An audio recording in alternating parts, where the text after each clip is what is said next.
сол талай біздің батырларымыз, батыр аналарымыз, батыр аталарымыз дүниеден озып кетті. Иманды болсын, жандар жанатта болсын. Ел үшін, жер үшін әрдайым қандай да бір қазақтың баласы қызмет етуге тиісті. Сондықтан да бүгінгі біздің кішігірім видео, кішігірім түсірілім сол советский вайбта қолөнер бұйымдарын жасауға мен қатты қызығатынмын. Мен шынымды айтсам осындай нәрсені көрген кезде шабытталып бір жаныма жақын болып тұрады ше. Енді қазір осыны үйрену үстіндемін, үйреніп жатырмын да.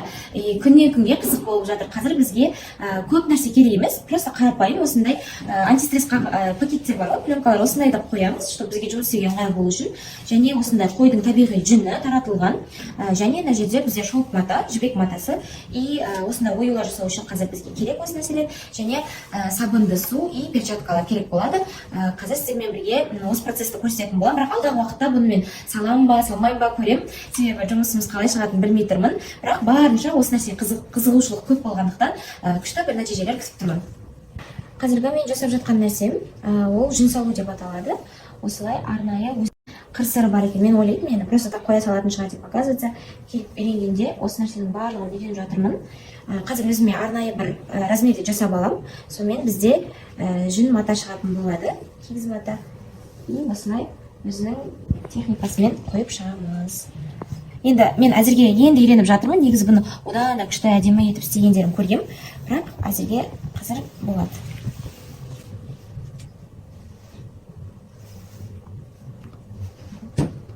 Қараңыздар, енді мен жаңа өзім айтқандай керек формамды жасап алдым. Мына жерде басында қарап тұрсаңыздар, кішкене грубый болып қалған, әрқайсысы әртүрлі.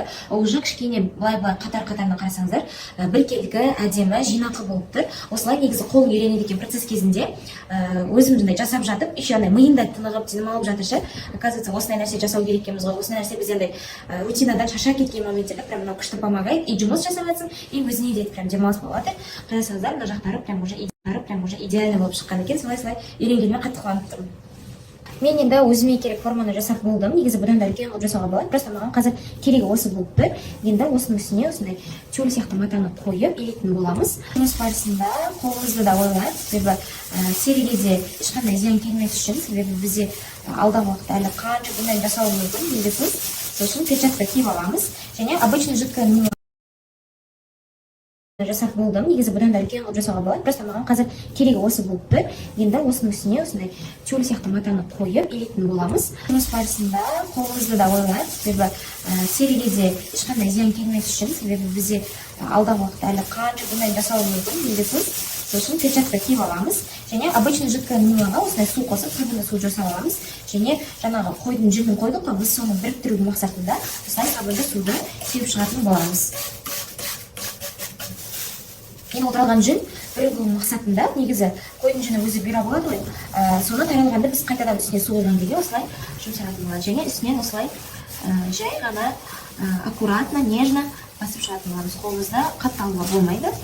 Үстінен илеп бірігу мақсатында жаңағыдай өзімізге керек матаны шығару үшін осылай жаймен басып шығамыз.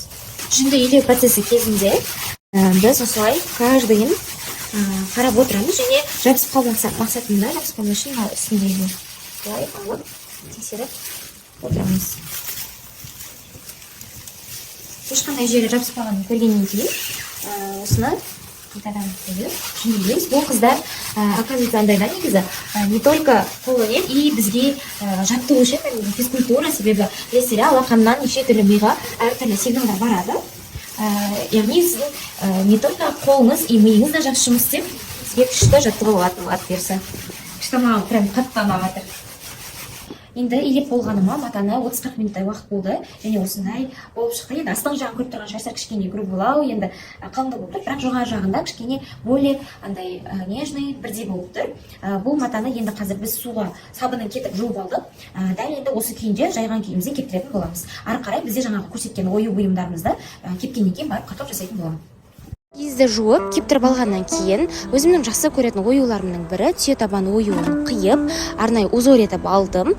2 күн бойы еңбегім кеткен дәл осы қолөнер бұйымын енді мен сіздерге сыйлағым келіп тұр. Көп адам сұраған екен директте, қалай тігесің, сатып алсақ бола ма деп. Осындай әрқайсысы қолдан жасалған жаңа японский шелктің үстінде осындай қолдан кәдімгі өзіміздің ұлттық біздің құндылығымызды арттыратын, рухымызды күшейтетін әдемі осындай бір оюлар салынған бұйым. Енді мына өте бағалы сыйлық деп айта алатын едім. Қазір сіздерге сыйлағым келіп тұр, бірақ шарттары бар. Сіздер маған тіркелулі болуларыңыз керек, және соңғы постты өздеріңіздің стористарыңызға репост жасап, және соңғы постқа жаңағы қазақи киіммен түскен посттың астына өзіңіздің 3 досыңызды белгілеп кетсеңіз болғаны. Сол комментарийдің арасынан және репостты алған тіркелген жандардың арасынан таңдап дәл осы накидканы сыйлайтын боламын.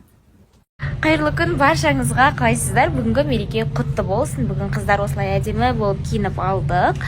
Кеше сторис салғанымды көрген шығарсыздар, иә, сол жақта айтқанымдай, сол накидканы сіздерге сыйлайтын боламын. Араларыңызда белсенді және шартты орындаған жандардың арасынан. Қазір еще, кстати, чай жайында сұрап жатқан адамдар өте көп екен. Біз стористарға шығармағанның өзінде де сұранысқа ие болып тұр. Қазір мен төменге ссылка қалдырып кетемін. Аягөздің чайы бойынша, арықтататын чай бойынша емізулі аналарға да болады. Ешқандай химикат жоқ, 100% табиғи өнім. Төменде ссылкаға өтіп тапсырыс берсеңіздер болады. Қазақстаннан, Қырғызстаннан. Енді кешірім сұраймын, мен артық кеткен жерлерім де болды, бірақ та астары басқаша. Бүгіннен бастап біз Айгүл екеуміз эфир сыртында келістік. Бір-бірімізге ешқандай пікір айтпаймыз, бірімізде шаруамыз жоқ, әркім өзінің өмір сүреді, әркім өзінің үміткерімен тып-тыныш. Сол, короче. Негізі жақсы көрмей жек көрудің арасы бір-ақ қадам дейді. Мен де жақсы көрмеймін, жек көрмеймін. Сыйластығым баяғыдай дұрыс ниет деген ойдамын. Айгүлде барлығы на эмоциях, а так танитым. Алып қосар ештеңем жоқ. Бұлшет айтып тастадық қой екеумізде жиналған заттарды. Может, сөйтіп түсінген болармыз екеуміз. А так барлығы нормально. Қалайсыздар, эфирден шығып жатырмыз. Әрине енді эфирде болған ситуация әркімнің шындығы өзінде. Енді өткені мен дайректім деген кәдімгідей шулап жатыр да. Көптеген қарғыстар келіп жатыр, көптеген комментарий жазылып жатыр. Дайректім деген сен мындайсың, бекзатсың, өтірікшісің дегенде сообщениелер келіп жатыр. Жарайды, оған мән бермейміз, бірақ та әркімнің өзінің шындығы бар деп тағы да айтқым келіп тұр. Бұл нәрсе мүмкін уақыт өте келе расталатын шығар. Бәрін уақыт көрсетеді. Жай ғана просто қарылап жатқан жандарға, жамандап жатқандарға, қарғыстап жатқандарға рахмет, қарғыстағандарың үшін. Не айтамыз.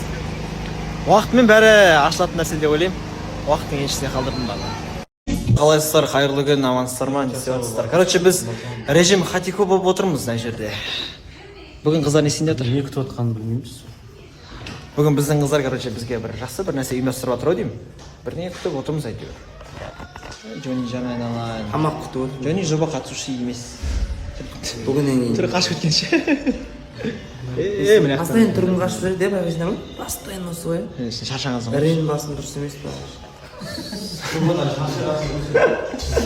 Сол, короче, отырмыз, бұйырса кіреміз эфирға. 14:30-да бір күшті эфир болайын деп что-то бір бәріміз шықтай болып киініп алдық. Ой, мына жақта.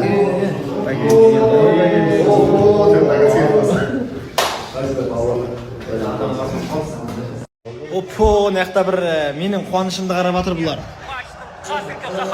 Сен не үшін, сен тұташ қарашы, сен не үшін қуанып отырсың? Бұл интермен ойнауға да жеткен жоқ қой ал. Ұшқанына қуанып отырмын просто. Просто сендердікі көт ашу ғой. Жаным кіріп қуанып жатыр. Мынау міне Барсаның қанаты, міне. Құтты болсын. Не мапо. Сала Мадридка. Жігіттер көрмеймін. Ольмоның голын көрейсің. Барсаның жеңілісі баршамызға құтты болсын, достар.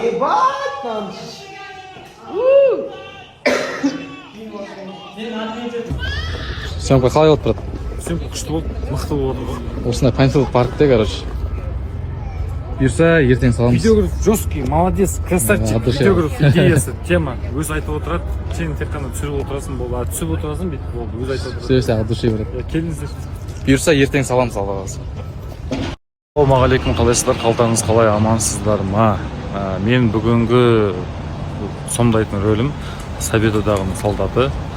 Сол талай біздің батырларымыз, батыр аналарымыз, батыр аталарымыз дүниеден озып кетті. Иманды болсын, жандары жанатта болсын. Ел үшін, жер үшін әрдайым қандай да бір қазақтың баласы қызмет етуге тиісті. Сондықтан да бүгінгі біздің кішігірім видео, кішігірім түсірілім сол советский вайпта қазір көре жатарсыздар, кейін сіздерге саламыз. Сол видеоға қолдау беріп, лайк басып, комментарий жазып кетсеңіздер болады. Едіп қосып алайын. Мында Бегнар. Бүгін күшті видео түсірдік. Қалай сізге әсеріңіз қалай? Өз зор болды кәдімгідей. Зор болды ма? Аумин. Аумин. Соны бағалап кеттіңіздер бұйырса. Мына жерде. Білмеймін, мына кісіні бір жерден көрген. Сіздер қалдарың қалай? Достар, бүгінгі 7 мамыр мейрам құтты болсын. Сіздерді құттықтаймын. Қазақстанды қорғаушылар күні. Мен де өзім кезінде әскерде болғанмын. Мына басымдағы береткені кимегелі 15 жыл болыпты ғой. 2010-нан бастап қанша жыл өтті? 15 жыл өтті. Бүгін эфирдеміз. Үміткер күтемін.